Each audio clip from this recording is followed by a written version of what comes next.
Hey guys, welcome to episode number 8 of the Spiritual Ninjas Spiritual as Fuck podcast. Yeah, in this episode, we talk about relationships in the sense of dating. You know, the whole topic of Tinder and how to find that juicy man or partner or woman, whatever you're into. Whatever you're looking for. How do you do it in today's world? Because in today's harsh reality of dating, it's not easy.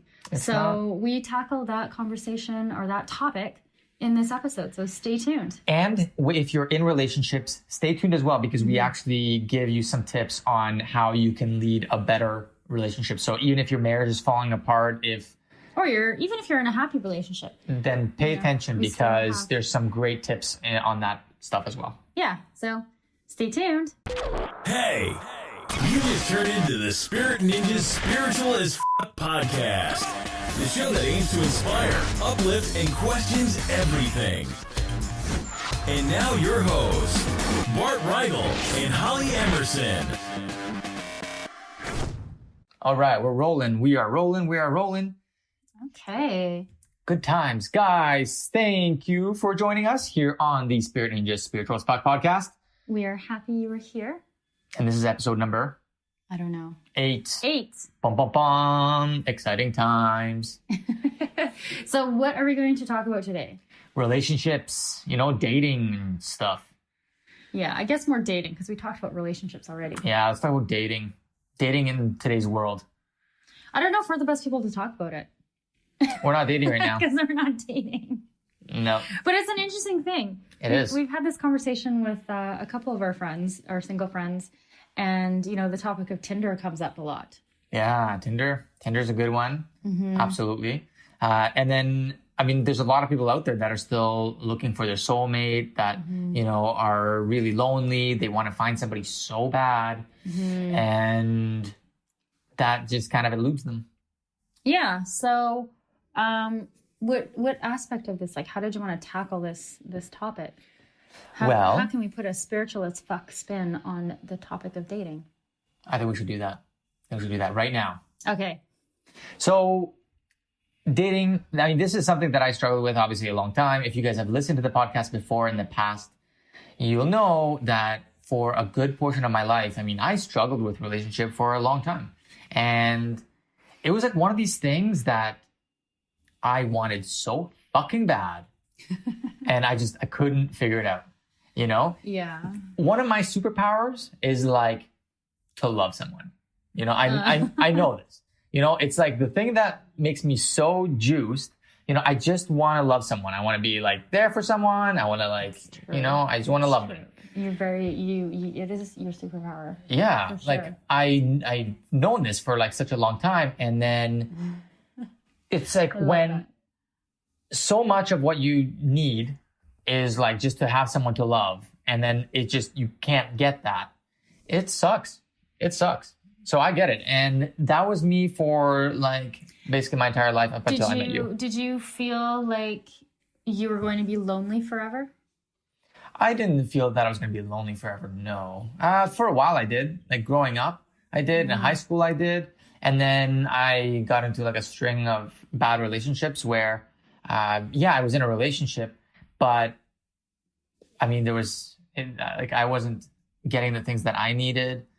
They were really dysfunctional relationships. So there was somebody physically there, but it doesn't mean that they were actually there. Mm-hmm.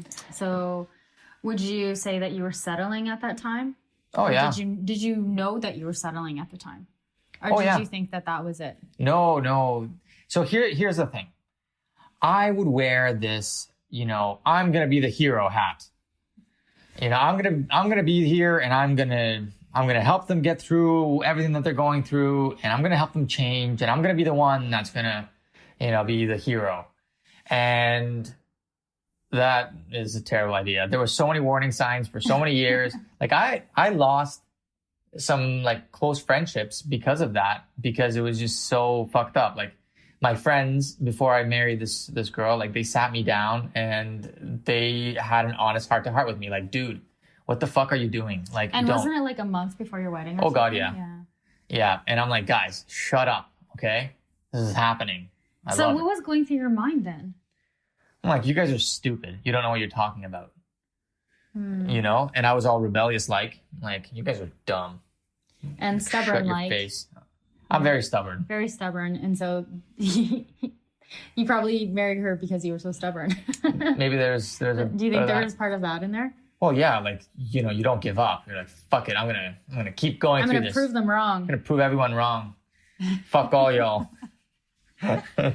So then I end up getting married, and then a year later comes the divorce, and it was great. It was a great time of my life, really. Like, holy roller coaster, Batman. Yeah. And then I get into another relationship after with someone who's completely unavailable because they're in another relationship. Like, oh my God. Yeah, exactly. So it eluded me for a long time, and it was really like this need. And looking back at it now, I know that it was because I was so fucking needy. I was so needy. Like, I needed it so bad that that need did was push it away. And it's like the whole law of attraction thing. Yeah. Right? Because with everything that you absolutely need, there's this underlying current of fear that you're not going to have it. And in fact, that's what becomes stronger than the actual you attracting it into your life. Yeah. 100%. 100%. So, I would like lie awake at night, like, oh my God, I'm not gonna find a partner. They're not gonna love me. Blah. Really? Not really, but like, not actually, but this is like an underlying. That was the energy that you were putting off, whether you were consciously thinking it. Exactly. Yeah. Exactly. Because the thing is, like, you don't want to admit to this stuff on a conscious level, because then that means you have to make some changes.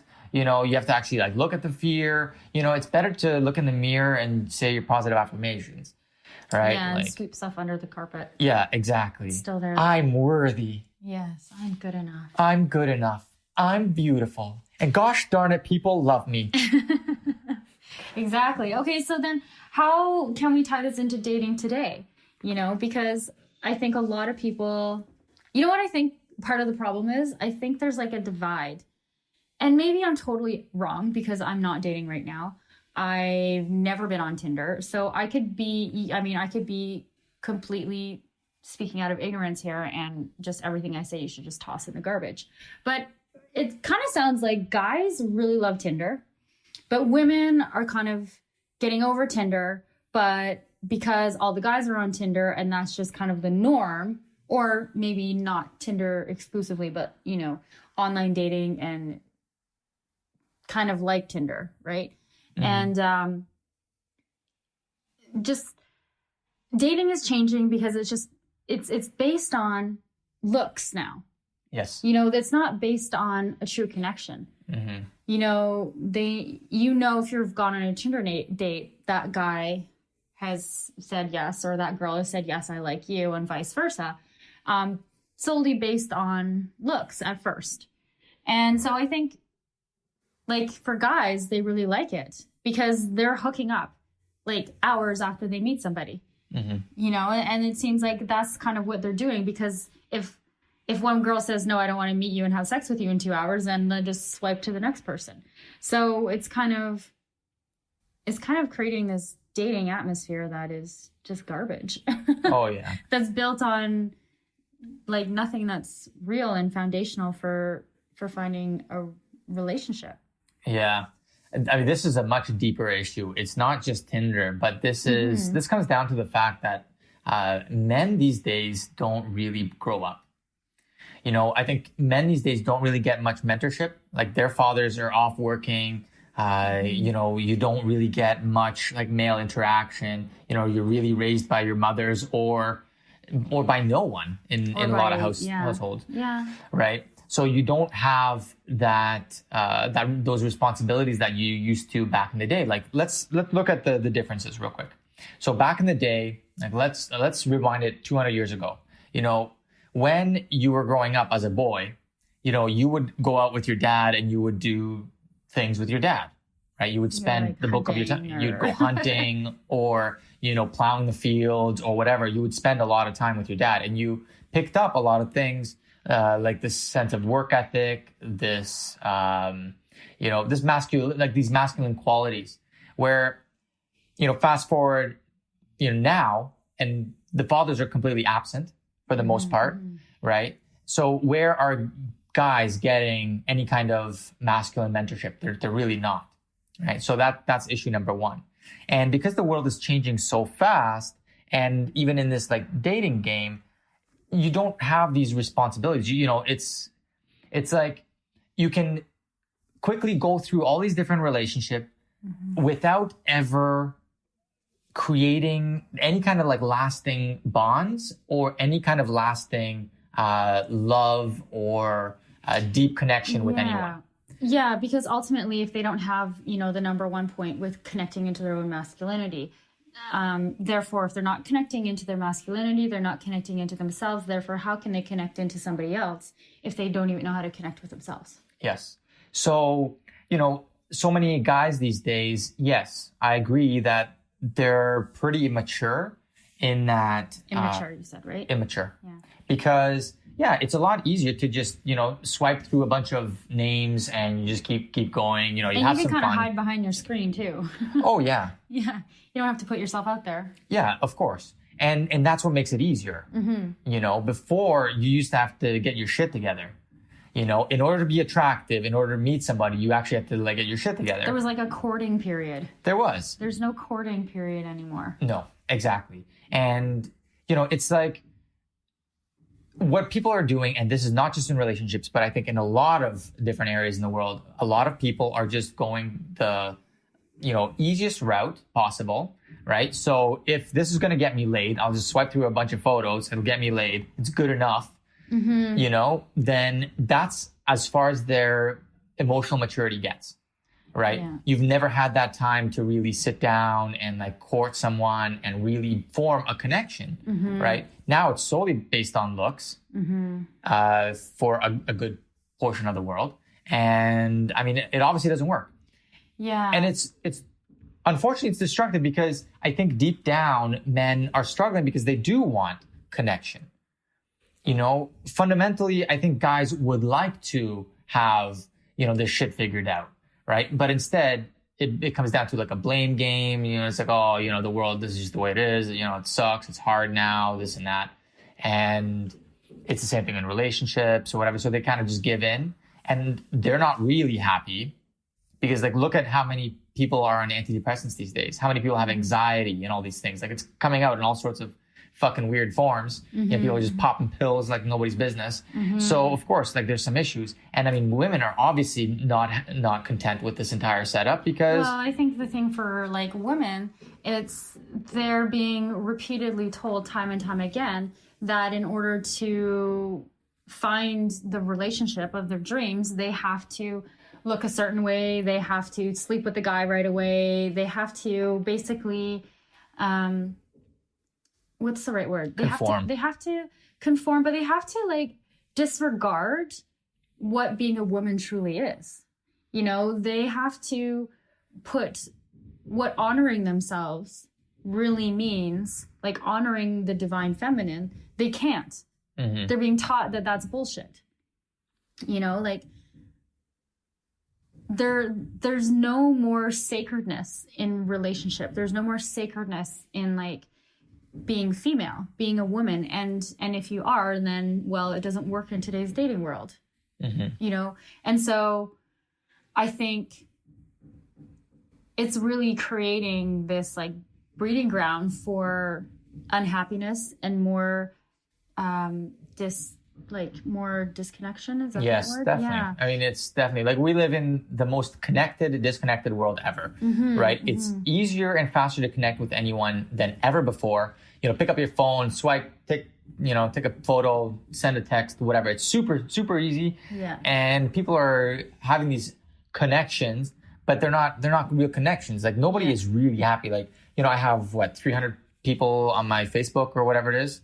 And yeah, a lot of them, most of them are acquaintances, right? Like, I mean, how many people have like genuine connections? Like with the 300 people, I might have like a genuine connection with a handful, right? Where I actually have like deep conversations where people actually know me. Most people don't fucking know me. And I mean, in the dating world, it's getting to that, but it's even worse. It's even worse. Yeah. It's even worse. Yeah. Oh, it's so tough right now. So what kind of advice do you think? Well, I'm going to bring it down to there is a spiritual solution to every problem. Yes, Wayne Dyer. Yeah, that's it. Boom. Done. You want to solve your dating problem? Fucking look to spirituality. Boom. There it is. I said it. I said it. And I guess define spirituality, because that's like a vast topic. I know there's probably some people who might be like, ooh. Ooh, oh my God. I don't know about that. I thought this was a spiritual as fuck podcast. Yeah, you know? totally. It's kind of like... Don't tell me I need to go to church.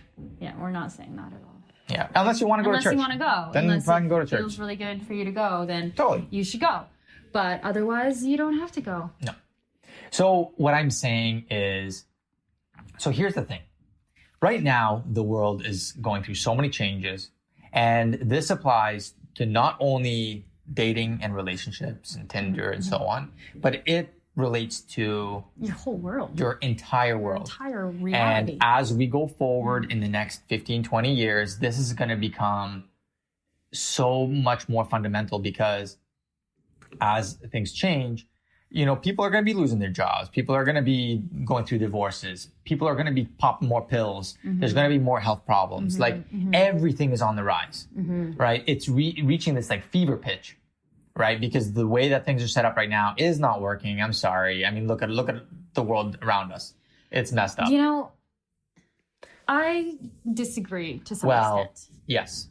Okay. Yeah. So let me just backtrack just for 5 seconds here, and then we'll continue on.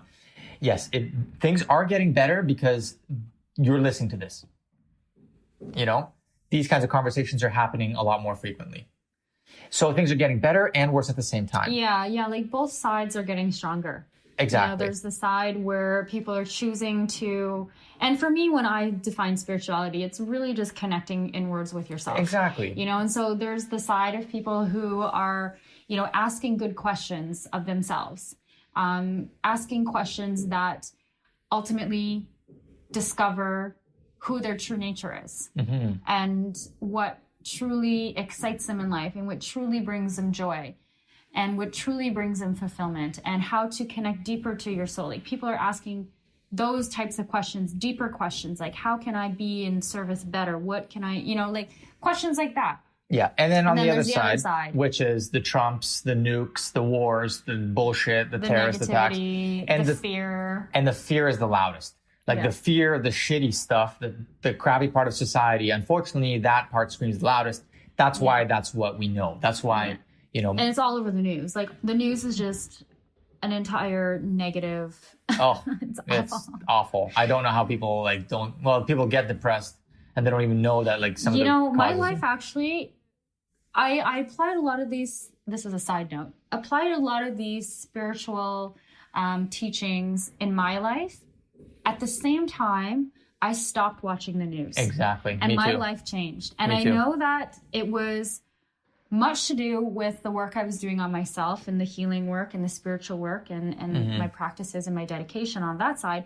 But it was also the fact that I wasn't feeding my brain with negative shit all the fucking time at 6 o'clock every day. Actually, it was like from 5 till 7, really. Yeah, exactly. Because there's like the early news at 5, and then there's the news at 6 o'clock. And then the worst, the one at 11, like right before you go to sleep. So you're feeding your brain all this negative shit as you're passing out. That's like 3 hours a day. Or an hour and a half if they're only half an hour long. And then there's the 24-hour news channels. On the radio that you're listening to at work. Like, you're constantly feeding yourself with negative shit all the time. And so if you want to change your life, stop doing that. Yeah, no kidding. You know? No kidding. And yes. So there's a spiritual answer to every solution. Yes. So when it comes to dating and when it comes to any other aspect of your life, all you need to do is look inward. Because there's a voice inside you that when you tranquilo, when you become nice and calm, when you calm down, when you stop your mind, when you do meditations, when you do fun things, because when you're doing joyful things, when you're doing things that bring you joy, that voice starts speaking. Well, it's always speaking. It's just you start listening. You can hear it because otherwise you're listening to noise. So when the noise stops, that's when you can listen to this voice, and you'll start receiving guidance. You know, you'll find yourself at certain scenarios, in certain places. You're going to meet certain people. Like there's all these like synchronistic events that begin happening to you. And you start becoming more joyful, and people start reacting to you differently. And then you start attracting more of that stuff. And then it's like this like snowball effect. Things just get better and easier. And yes, but we have to back it up too. Because I hear what you're saying. I completely agree with it. But I think a fundamental piece that we need to also include is surrender. Surrender to your loneliness, because there's the loneliness that you experience as being a human because you want connection with somebody else. But your true state isn't lonely. And when you surrender to what is and just learning to be alone and feeding your soul, you know that your soul is not lonely. Your soul might just be alone. There's a difference between being lonely and being alone. So when you surrender to whatever's happening in your life right now, so to being single, to being lonely, and just allowing that and not resisting it, and learning to find the things that bring you joy. Yes. Spend time with people you love, spend time doing things you love, and just spending time with yourself, being alone. Sometimes there's great teachings and great growth in those times when we're meant to be alone. You're not meant to be lonely. You are not a lonely person. You might be experiencing loneliness, but you, fundamentally, in your being, you are not lonely. Exactly. And being lonely is a condition of the human side of us. It's not a true state. And so when you realize, okay, this is something I'm experiencing being lonely. I'm experiencing longing for a deeper connection with my soulmate or with my partner, or maybe not even, just somebody that you want to share your life with. Those are valid. Mm-hmm. But when you surrender and you realize, you drop that a little bit, you take a step back and you ask, am I truly, at my core, am I lonely? Yes. Ask yourself that. At my core, what am I? Mm-hmm. You're not lonely.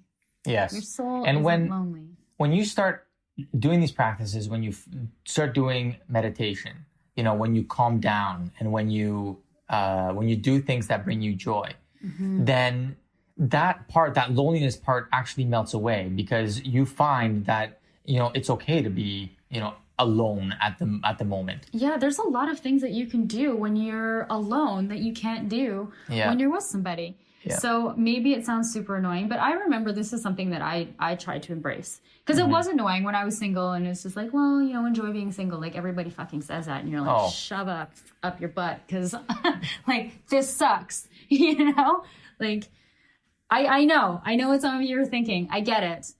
But there was a point when I was like, fuck it. I'm just going to try. I'm going to try and, enjoy being single. And then slowly I actually started enjoying being single. Mm-hmm.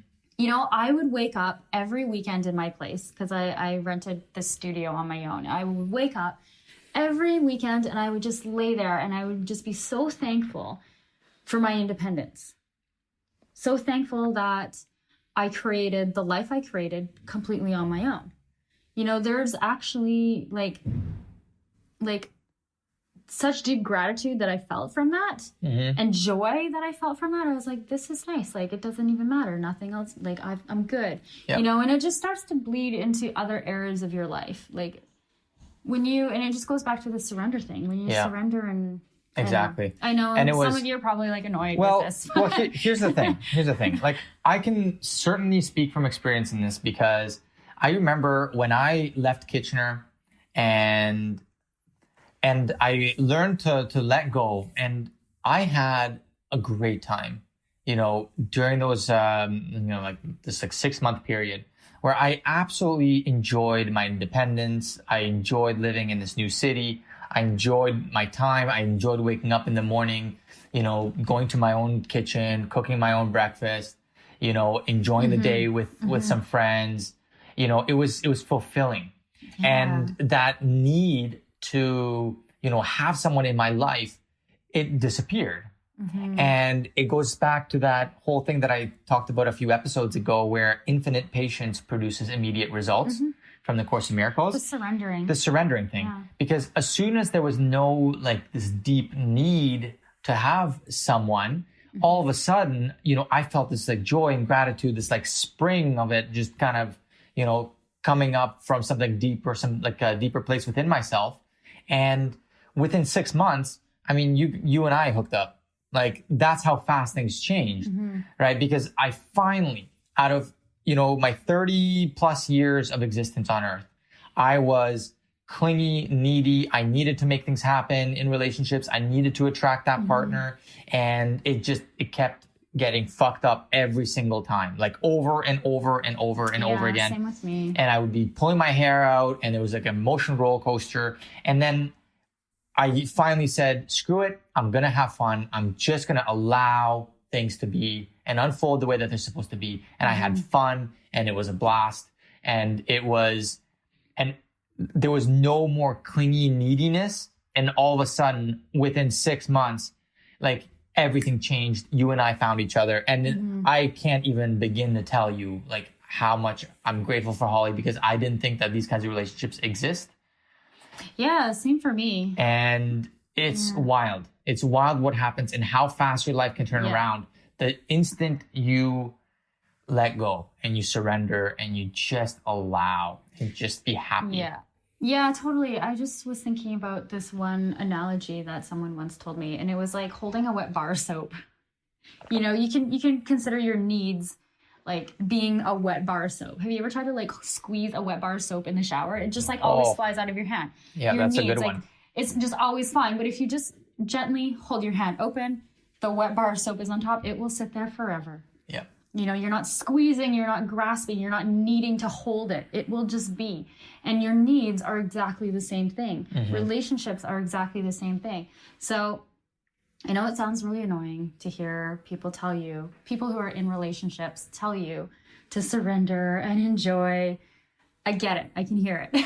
Yeah. But maybe just try it. Maybe just try it for yourself. If you're sick and tired of the cycle that you're in, of unhappiness, feeling that you're going to be lonely forever, tired of being single, you know, tired of dating. If you are, you know, maybe just try on some of this spiritual shit. Absolutely. Why? What do you have to lose? I mean, at the end of the day. Yeah, exactly. You don't have anything to lose. If it doesn't work for you, then just say fuck it and do something else. Yeah, exactly. It'll continue sucking anyway. So what's the worst that could happen? Yeah, it's either going to keep sucking, or maybe it'll get better. Maybe there's something to all this shit. So I get it. I get it's super annoying to hear. I get there's a frustration. But surrender it. Just say, allow yourself 5 more minutes of being frustrated, and then say, I'm done with it. I don't want this feeling anymore. I want to move into a life that is more happy and joyful. And that is going to start with me. And I'm just going to love whatever it is that I'm going to do today. Yeah, absolutely. And for those people that are currently in relationships, because there's lots of people here that are likely in relationships right now. And this also applies in relationships, like that whole bar of soap scenario, right? The harder and tighter we hold on to a particular person, we're actually pushing them away. So in fact, that's exactly the same. That's in a lot of cases actually the quickest way to a divorce. Yeah. It's like when you hold on to a relationship because you need it. Yeah. You know, it's the same thing as the bar soap. Yeah, totally. Yeah. And there's a lot of people that are, you know, really needy. I mean, I was so needy for so long, and I just couldn't wrap my mind around the idea of letting someone go. I couldn't do it. And everything just kept falling apart.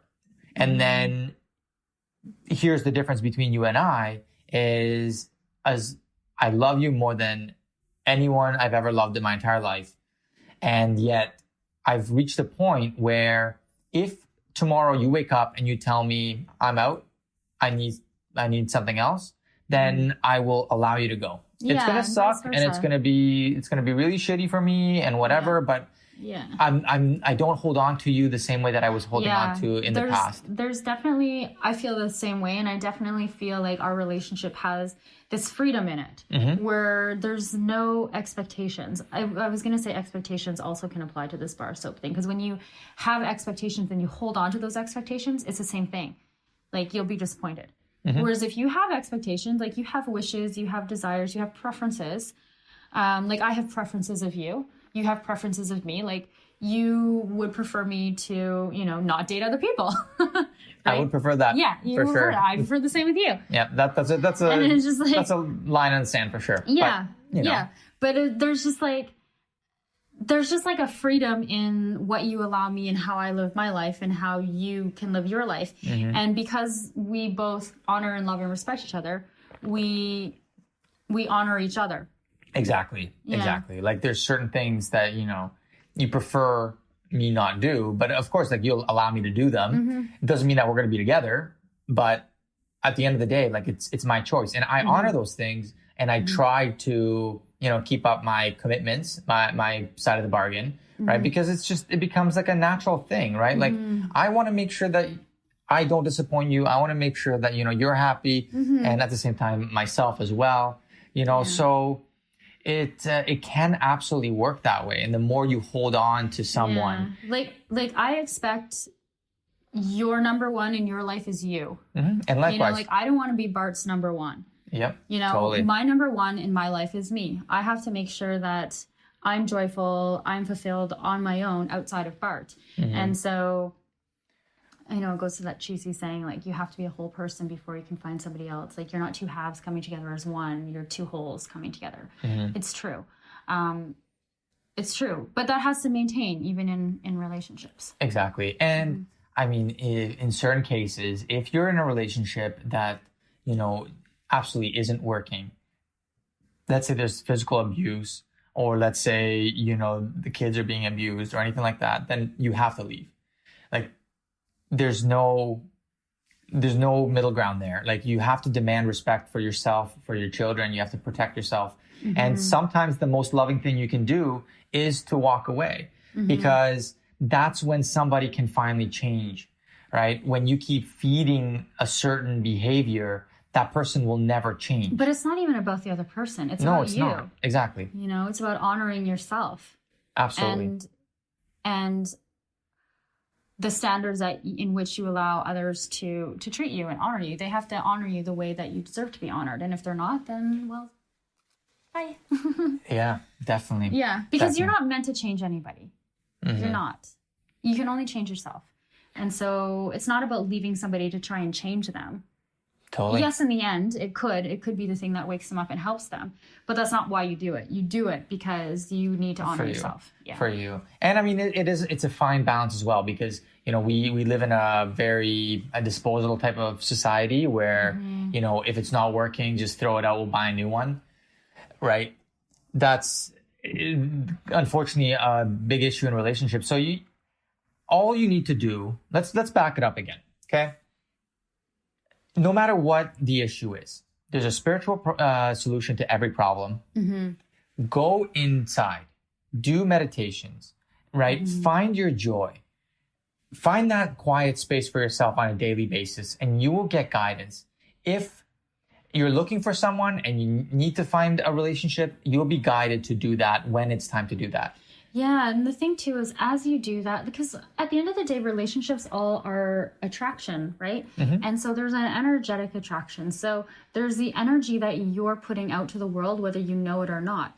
So when you start shifting your energy inside and changing how you honor yourself, how you find joy, and how you live from that space, when you're on Tinder, you're just not going to attract the shitheads. Yeah, exactly. Or the people that you're not meant to be with.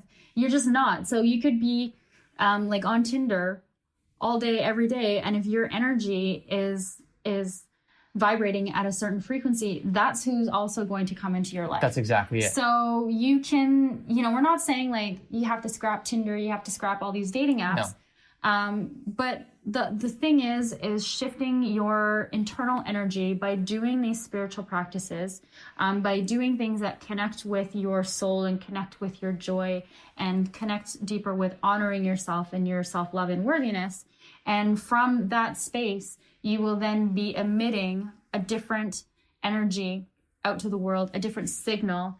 Yes. And that's what guys are going to read. And the guys that you now resonate with, that now match that same frequency that you are putting out, will come into your life. That's right. And the ones that don't are just going to fade away. That's right. You won't even hear from them. You won't even see them. They won't even come up on your screen. It's actually like magic. So totally. So that's, as you're going through this whole relationship spectrum at the beginning, yes, like we were just saying, do your practices, you'll be guided.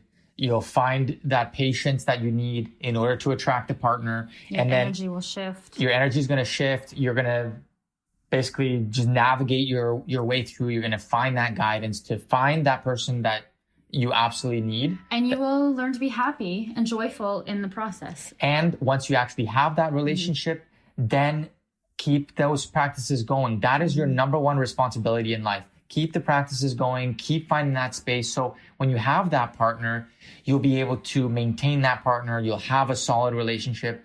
You'll be able to emit that love and respect and command it as well. And your partner is going to just naturally give that to you anyway. There's no work at this. This is the best part about this. This isn't hard work. The hard work is making the time for yourself to do these meditations. And that's it. And then everything else will literally fall into place. It's such a crazy thing to think about. And you've got nothing to lose by trying it. And in fact, for those of you that, want a little bit of direction, because, we keep talking about these meditations, you can do any kind of meditations you want, right? It's the intention behind it. It's finding that space.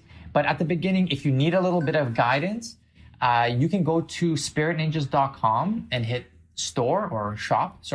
And we actually have some guided meditations around love. So there's a guided meditation pack around finding love, maintaining love. Attracting it. Yeah. So have a look at that as well. If that resonates with you, feel free to buy it. It's like $13 or something. So yeah, I think so. Something like that. Yeah. So anyways, I guess that's probably it. I feel like pretty much we might have to do a part 2 of this. Yeah, definitely. Yeah, we'd love to hear your feedback, guys, because let us know what you think. What are your challenges around relationships? What's your story around relationships? Like what's coming up for you when we say all this stuff? Any kind of resistance? Sense, or are you like, this is a bunch of bullshit? Because we want to know. If you think it's bullshit, tell us, and tell us what you think is bullshit. I genuinely want to know. So reach out to us, put it in the comments, give us a rating on iTunes. Hope you really enjoyed this. That's right. And one last thing before we go is we're going to be doing a little giveaway for this episode. So for the people that leave us a rating and an honest rating, if it sucks, say it sucks. Just say it sucks.